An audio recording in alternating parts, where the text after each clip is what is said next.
सिद्धेभ्यः ओम नमः सिद्धेभ्यः। मंगलम भगवान वीरो मंगलम गौतमो गणी मंगलम कुंद कुंदाद्यो जैन धर्मोस्तु मंगल। जलो भगवान आदिनाथ स्वामी की, महावीर स्वामी की, मानतुंग आचार्य की, आचार्य गुरु और विद्यानंद जी मुनिराज जी की जय। मानतुंग आचार्य द्वारा विरचित भगवान आदिनाथ की के प्रति असीम भक्ति वाला यह भक्तांबर अर्थात आदिनाथ स्तोत्र। कल उन्होंने कहा था कि मैं अल्पज्ञानी और विद्वानों के बीच में परिहास का पात्र होऊंगा, पर मुझे कोई बात नहीं, फिर भी मैं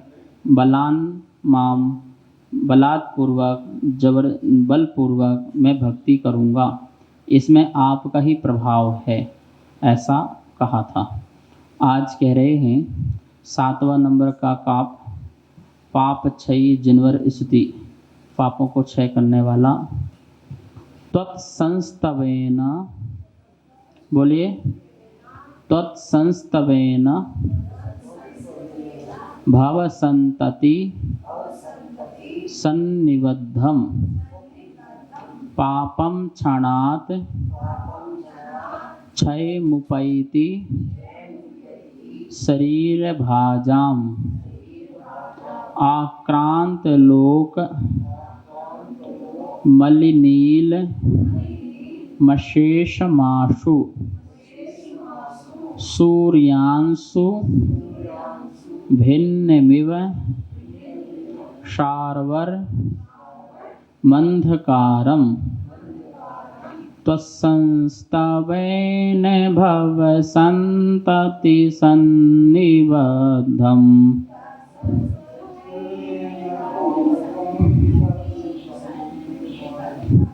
पापं क्षणात् क्षयमुपैति शरीरभाजाम्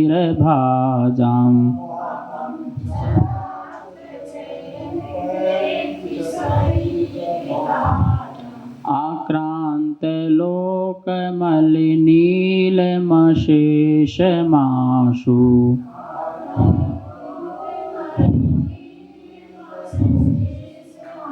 सूर्यांशु भिन्नमिव शार्वर्मन्धकारम्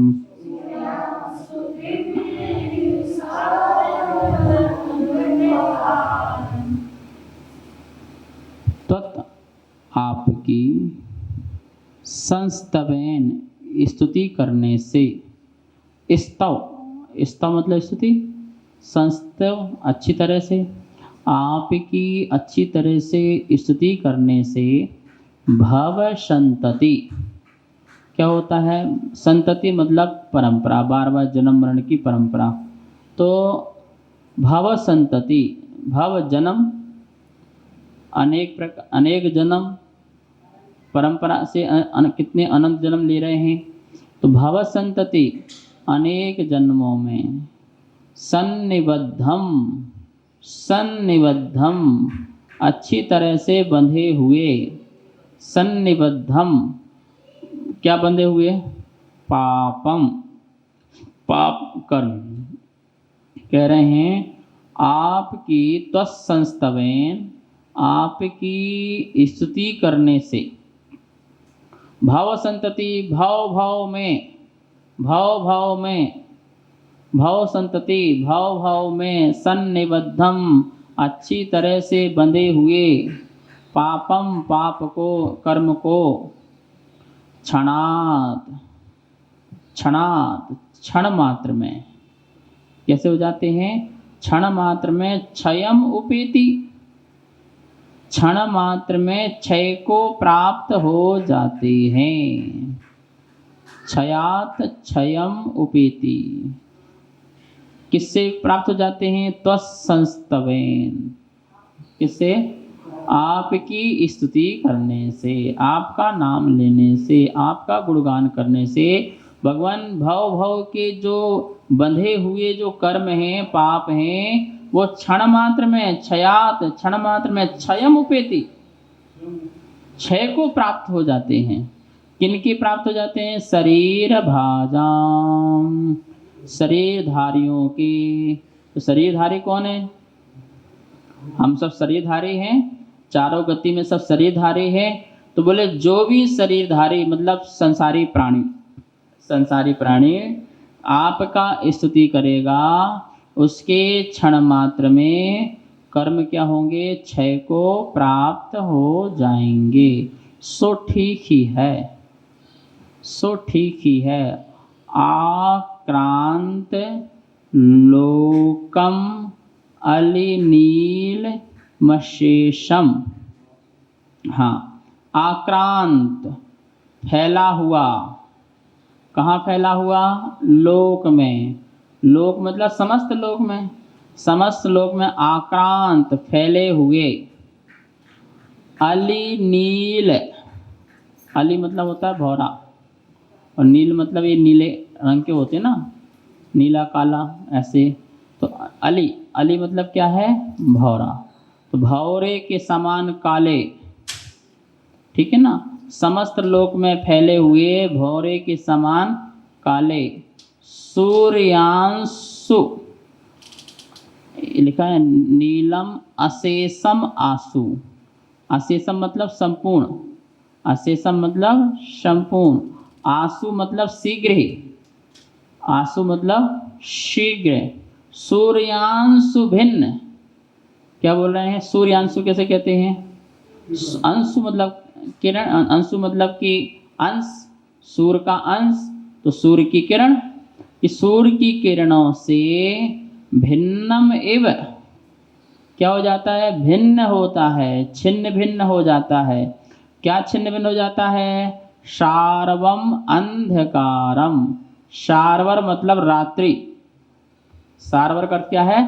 रात्रि। अंधकारम मतलब अंधकार, रात्रि में होने वाला अंधकार।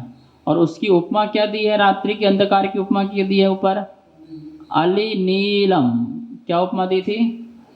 अली मतलब जैसे भौरा डार्क होता है ना, ऐसी अंधेरा बिल्कुल डार्क है। तो इस प्रकार से वो डार्कनेस है, ऐसा बिल्कुल आभा मंडल है बाहर का, रात्रि का।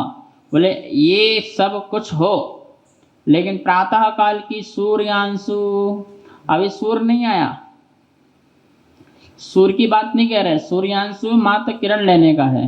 क्या लेने का है? सूर्य तो पूरा प्रकट नहीं हुआ, सूर्य का मतलब प्रकाश मात्र। आप देखते हैं कि सूर्योदय बाद में होता है, पहले पृथ्वी में प्रकाश फैल जाता है, पहले उसकी लालिमा के पहले प्रकाश फैल जाता है। सूर्य तो बाद में उदित हमको दिखाई देता है, ठीक है ना। तो उसके आने के पहले जो प्रकाश है, किरण है, बोले उससे ही कौन सा अंधकार? अली नील समान रात्रि का अंधकार भिन्नम क्या हो जाता है? छिन्न भिन्न हो जाता है, बिल्कुल अलग हो जाता है। तो प्रभु जो सूर्य के आने के पहले छोटी सी किरण से ही इतना घोर अंधकार, छयात छयात क्षण मात्र में क्षयम उपेति, क्षण मात्र में क्षय को प्राप्त हो जाता है। और जब सूर्य आएगा तो फिर क्या होगा? तो बोले जैसे अंधकार का आज तक प्रकाश के से सामना नहीं हुआ, प्रकाश के सामना नहीं हुआ। अंधकार बड़ी शिकायत लेके भगवान से पहुंचा, मैं बड़ा परेशान हूँ, मैं बड़ा परेशान हूँ, ये मुझे भगा देता। बोले कौन भगा देता? बोले सूर्य, चलो साथ में देखता हूँ आज से। बोले बस यही तो कमी है, जा नहीं सकता हूँ कि गया तो फिर मैं ही विनाश हो जाता हूँ।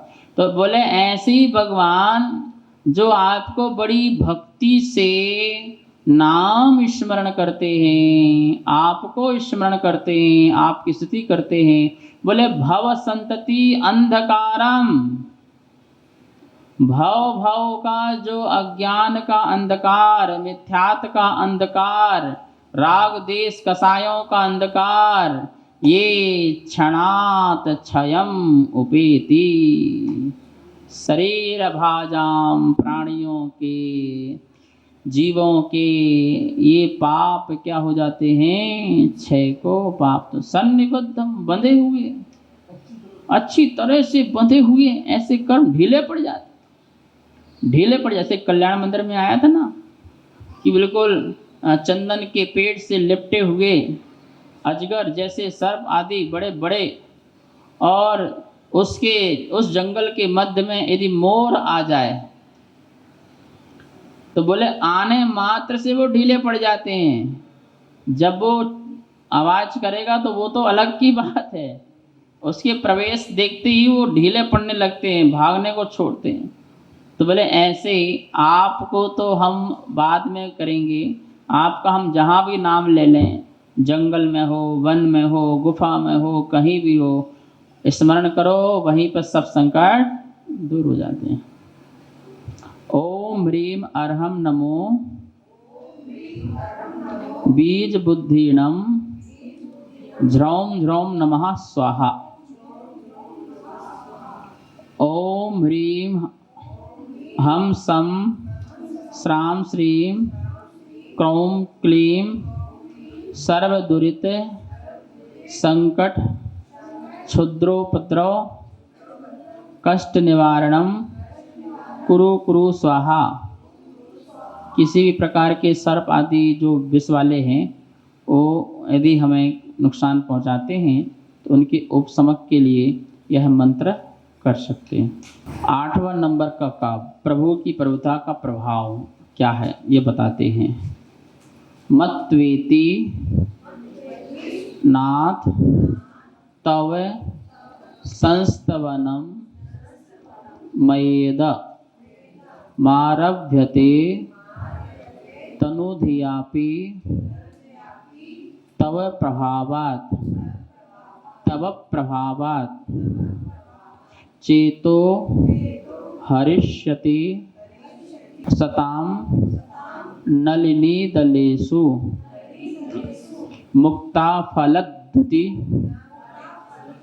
फलद जो द्या है, दा और या से मिलके बना है द्या, इसलिए जो एक दा का उच्चारण ला के बाद थोड़ा साउंड में लाएंगे। फलद बोलो, फलद द्युति, फलद द्युति। मुपैति ननूद बिंदु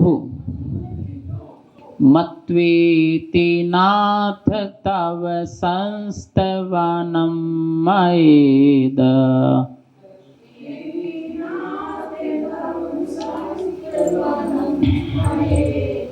मारभ्यते तनुधियापि तव प्रभावा।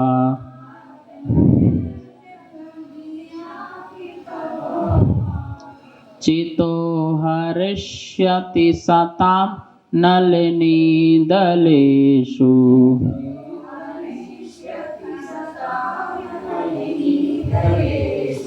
मुक्ता फलद्युति मुपैति ननूद बिंदु।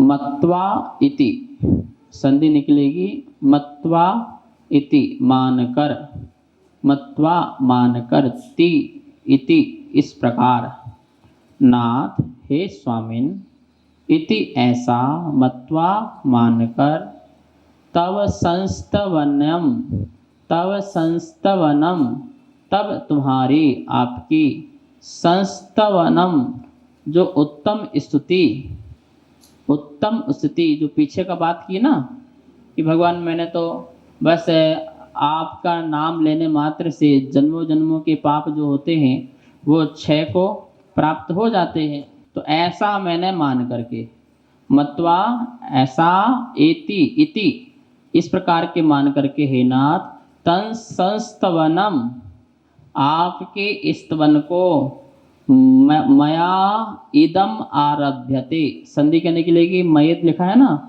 उससे निकलेगा मया, फिर निकलेगा इदम, नीचे वाला मा ऊपर जाएगा, इदम, फिर निकलेगा आरभ्यते, मया मेरे द्वारा, मेरे द्वारा, इदम यह आरभ्यते प्रारंभ की जाती है, आरंभ की जाती है, स्तुति आरंभ की जाती है।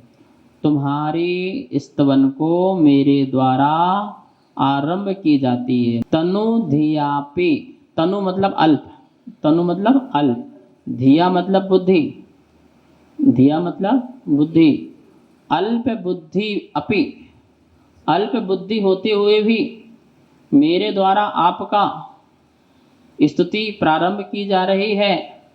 इस समय तव प्रभावा, ये क्या है? मैं तो अल्प बुद्धि वाला हूँ, मैं क्या कर पाऊंगा आपकी स्तुति? यदि मैं करता हूँ तो इस समय तव प्रभावात, आपका ही प्रभाव है।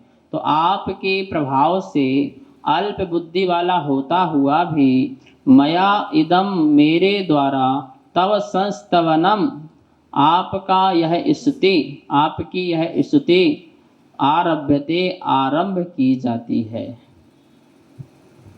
कैसा होगा वो? चेतः, चेतो, चेतः चित्त को, हरिष्यति हरेगी, किनके? सताम, सज्जनों के, जीवों के, जो अच्छे चित्त वाले लोग हैं उनके चित्त को, सज्जनों के चित्त को हरेगी। कितना वो बता रहे अपने, इतना कॉन्फिडेंस है, इतना पूरा फुल कॉन्फिडेंस है कि जब मुझे इतना अच्छा लग रहा है आपकी स्तुति करना तो लोगों को चित्त को ना हरे। तो बोले नहीं, चेतो हरिष्यति शताम, सज्जनों के चेतों, चित्त को, मन को, हरिष्यति हरने, हरेगी, हरने वाली होगी। नलिनी दलेषु, सो ठीक ही है, सो ठीक ही है। एग्जाम्पल, उदाहरण से अपनी बात पूरी पुष्टि कर रहे हैं। सो ठीक ही है। नलिनी, कमलनी होती है, कमल जो होता है वो तो दिन को खिलता है, और जो कमलनी होती है वो चंद्रमा के प्रकाश से खिलती है, शीतलता से खिलती है, वो कमलनी कहलाती है, उसको नलिनी बोलते हैं। ठीक है ना? तो नलिनी दलेषु, कमलनी, और कमलनी के जो पत्ते होते हैं, तो कमल नलिनी दलेषु, कमलनी के दलेषु पत्तों पर, मुक्ता फल दुतिम, मुक्ता फलम दुति उपेति ननूद बिंदु, ननून बिंदु को अलग करो, ननु उद बिंदु, क्या निकलेगा उससे? ननु नियम से, नियम से, उद बिंदु, उद मतलब जल की बिंदु, उद मतलब उदक बोलते हैं ना, उद मतलब जल कहलाता, उद बिंदु, नियम से जल की बिंदु, नलिनी दलेषु, नलिनी के पत्तों में जाने से, मुक्ता फल दुति, मुक्ता फल किसे बोलते हैं? मोती को, तो सीप होती ना, इसको मुक्ता बोलते हैं, ऐसे खुल जाती ना वो, उसको मुक्ता, इससे हाथ है ना, ये भी मुक्ता है, पानी मुक्ता बोलते हैं ना, पानी मुक्ता, ऐसे मुक्ता फल मतलब मोती कि दुति कांति उपैति प्राप्त होती है। यहाँ पे भगवान का स्मरण ले रहे हैं कि भगवान आपका नाम, आपका स्मरण, आपकी स्तुति मात्र में इतना प्रभाव है कि प्रत्येक व्यक्ति के पाप कर्म नष्ट हो जाते हैं, क्षय को प्राप्त हो जाते हैं, भव संतति, भव भव के कर्म नष्ट हो जाते हैं। इसमें आपका ही प्रभाव है, और मैं यदि ऐसे भगवान की स्तुति लिखूं तो उसमें मेरा कोई प्रभाव नहीं है, इसमें भी आपका प्रभाव है। इस प्रकार से यहाँ पर ये हुआ।